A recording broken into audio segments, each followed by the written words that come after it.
কি কইতা না এরপরে কি হয়েছে ব্যাপারী বাজার মায়ের নিয়ে গেছে, জোর করে নিয়ে গেছে। মানে আপনার ছেলে বিয়ে করছেন মেয়েকে, আপনাকে জানতেন? হ্যাঁ, বিয়া হওয়ার পরে জানছি, আগে জানেননি? না আগে জানি না। আচ্ছা, এখন কি ছিল? এখন আপাতত মেয়ে আমার হেরা কেস মেয়ে নিয়ে যে কেস মামলা করছে, কেস মামলার পরে হেরা আমার ছেলের হেরা জেলখানা দিয়ে দিচ্ছে।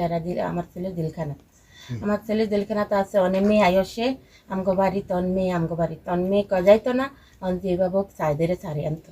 আপনারা এই ঘটনা কি চান? আমরা কি চাই, আমার ছেলেটা ছাড়ি আন না থাকবো, সে যাবিন চাই, আমার ছেলে যাবিন চাই। যে এই যে মামলা করছে, মেয়েটার বাবা মামলা করছে না? হ্যাঁ, তা আপনি মামলা বিষয়ে আপনি কি চান?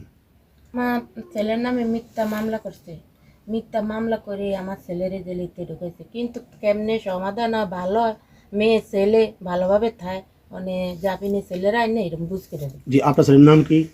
আবু সাইদ, আপনার গ্রামের বাড়ি? সন্তোষপুর। সন্তোষপুর।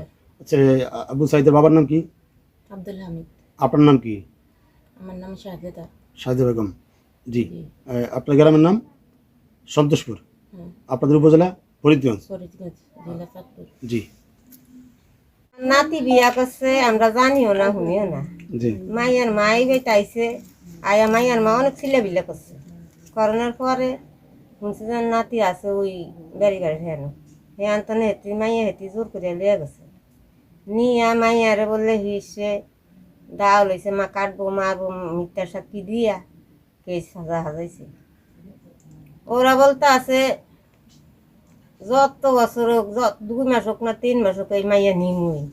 তোর মাইয়া কইতে আছে আমার নিতে পারতো না, আমি যাইতাম না, আমার নিলে আমি হাসি দিয়া মরুম, বিষ খামু, আচ্ছা, ঠিক আছে। এই এমনি।